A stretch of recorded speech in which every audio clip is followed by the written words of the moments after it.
103 नए नगर पंचायतों के गठन के प्रस्ताव की स्वीकृति दी गई है।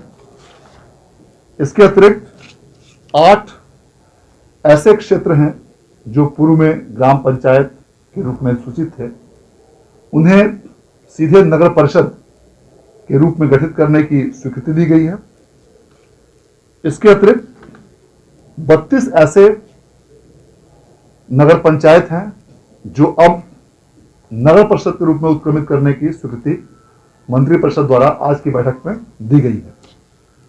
और इनके अलावा 5 ऐसे नगर परिषद हैं जिन्हें नगर निगम के रूप में उत्क्रमित करने की स्वीकृति आज मंत्रि परिषद द्वारा दी गई। और 12 ऐसे नगर निकाय हैं जिसमें मूलतः नगर परिषद और नगर निगम शामिल हैं। इन नगर निकायों के क्षेत्र विस्तार की स्वीकृति आज मंत्रि परिषद द्वारा दी गई है। इस प्रकार इन सभी नए प्रस्तावों की संख्या को मिलाकर कुल 160 ऐसे प्रस्तावों की स्वीकृति आज राज्य मंत्रि परिषद द्वारा दी गई, जिसकी आलोक में अधिसूचना विभाग द्वारा निर्गत कर दी गई है। इन नगर निकायों के गठन होने के फलस्वरूप इन क्षेत्रों में जो अभी तक गांव के रूप में ग्राम पंचायत का भाग थे, अब इस मंत्रि परिषद की स्वीकृति के उपरांत उसकी आज अधिसूचना निर्गत की गई और इसे अखबारों में प्रकाशित करके आपत्ति आमंत्रित किए जाएंगे। 1 माह की समय उसके लिए निर्धारित रहेगी और उस 1 माह के पश्चात उसको अंतिम रूप से अधिसूचित किया जाएगा। इस नगर निकायों के विस्तार होने के फलस्वरूप इन क्षेत्रों में अब जो नगरीय सुविधाएं जो दी जाती रही हैं, साफ सफाई, सैनिटेशन, कचरा collection, street light, drainage, park, सामुदायिक भवन, ये वैसी सुविधाएं जो अब इन नवगठित शहरी क्षेत्रों में भी राज्य सरकार द्वारा दी जा सकेगी। इतना ही नहीं, राज्य सरकार को केंद्र सरकार से जो राजस्व की प्राप्ति होती है ग्राम पंचायतों और नगर निकायों की आबादी और संख्या के अनुसार, उसमें भी अब वृद्धि होगी, क्योंकि शहरी क्षेत्रों में केंद्रीय वित्त आयोग की अनुशंसाओं के आलोक में ग्रामीण क्षेत्रों की तुलना में ज्यादा राशि दी जाती है। तो राज्य सरकार के संसाधनों में वृद्धि होगी, राजस्व की प्राप्ति होगी और इन क्षेत्रों को अब नगर के रूप में, शहरी क्षेत्रों के रूप में विकसित किया जा सकेगा। इस प्रकार आज राज्य मंत्रि परिषद द्वारा इस अत्यंत महत्वपूर्ण प्रस्ताव की स्वीकृति आज की बैठक में दी गई, जिसके उपरांत आज विभागीय अधिसूचना निर्गत कर दी गई है और आज से लेकर कल से लेकर आगामी 30 दिन तक उसमें आपत्ति आमंत्रित की जाएगी। धन्यवाद। ये बताइए, अब पंचायत चुनाव होने जा रहा है, जो भी आज नए नगर निकायों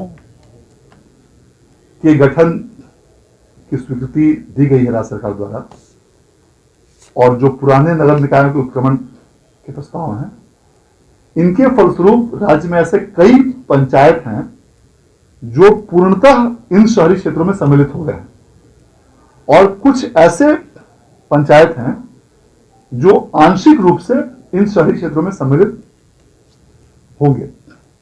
जो भी पंचायतें पूर्णतः नगर निकायों में सम्मिलित हो जाएंगी, उन पंचायतों में अब चुनाव नहीं होंगे, क्योंकि अगले वर्ष आगामी 2 से 3 माह के अंदर पंचायत चुनाव की अधिसूचना निर्गत की जानी है और उसके 1 से 2 माह के अंदर पंचायतों का निर्वाचन किया जाना है। तो जो भी पंचायत पूर्णतः नगर निकायों में सम्मिलित हो गए, अब वहां पर ग्राम पंचायत का निर्वाचन नहीं होगा और जो भी आंशिक रूप से इन नगर निकायों में सम्मिलित हुए हैं, वहां पर उसके पुनर्गठन, उन पंचायतों के पुनर्गठन की कार्रवाई संबंधित जिला पदाधिकारियों द्वारा की जाएगी और इसके लिए भी राज्य सरकार द्वारा अलग से पंचायती राज विभाग द्वारा अलग से निर्देश सभी जिला पदाधिकारियों को दिए गए हैं कि आगामी कुछ ही दिनों के अंदर उन पंचायतों का भी पुनर्गठन किया जाए जो कि आंशिक रूप से शहरी क्षेत्र में सम्मिलित हो चुके हैं और आंशिक रूप से अभी भी ग्राम पंचायत का हिस्सा है। उसमें जो पुनर्गठन जो होंगे वैसे क्षेत्रों में उस नए स्वरूप और नए पुनर्गठन के आधार पर पंचायत निर्वाचन कराए जाएंगे। एक बगहा नगर परिषद है सर, उसमें गंडक का इलाका भी आपने नगर परिषद क्षेत्र घोषित कर दिया है। उसके चलते गंडक इलाके के MVR इतना ज्यादा बढ़ गया है कि जो पानी में डूबा रहता है 6 महीना, उसको भी आपने नगर परिषद बना दिया।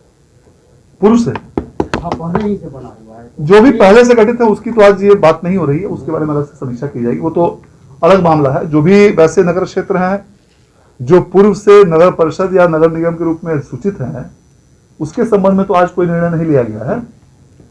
तो डिटेल आई गया। पंचायत कितना उसको- हो गया है जो पूरा विलय हो गया है नगर निकाय में, ऐसी संख्या है? बंटवा जितना भी नियम 2007 की धारा 3(1) में इस वर्ष मई माह में राज्य मंत्रिपरिषद द्वारा यह संशोधन किया गया कि वैसे क्षेत्र जहां इस 2011 की जनगणना के आधार पर दीर्घकालिक व अल्पकालिक काश्तकार कर्मियों अर्थात कृषि कर्मियों की संख्या कुल जनसंख्या के 50% से कम होगी, वैसे क्षेत्रों को राज्य सरकार नगर निकाय के रूप में सूचित कर सकेगी। इसके पूर्व यह संख्या, इस अधिनियम में संशोधन होने के पूर्व यह संख्या 75% निर्धारित थी और आंकड़े भी अलग थे। इस अधिनियम में संशोधन होने के उपरांत राज्य के विभिन्न जिलों से नए नगर निकायों के गठन के प्रस्ताव और पुराने वर्तमान में मौजूद नगर निकायों के उत्क्रमण के प्रस्ताव की मांग विभाग द्वारा की गई थी। इन प्रस्तावों की समीक्षा विभाग स्तर पर की गई और उसके पश्चात सभी जिलों से जिला पदाधिकारी की अध्यक्षता में एक समिति का गठन किया गया, जिसमें कि जिला पदाधिकारी, अपर समाहर्ता, जिला कृषि पदाधिकारी, जिला पंचायती राज पदाधिकारी और अन्य पदाधिकारी उसमें मौजूद थे। उनके द्वारा इन प्रस्तावों की विस्तृत समीक्षा करते हुए राज्य सरकार को प्रस्ताव प्रेषित किए गए, जिसे मंत्रिपरिषद के विचारार्थ आज रखा गया। राज्य मंत्रिपरिषद द्वारा इन सभी प्रस्तावों पर सम्यक विचारोपरांत आज निम्नलिखित प्रस्तावों की स्वीकृति दी गई है और राज्य सरकार की स्वीकृति के उपरांत आज विभाग द्वारा इसके संबंध में अधिसूचना निर्गत कर दी गई है। मंत्रिपरिषद द्वारा जिन प्रस्ताव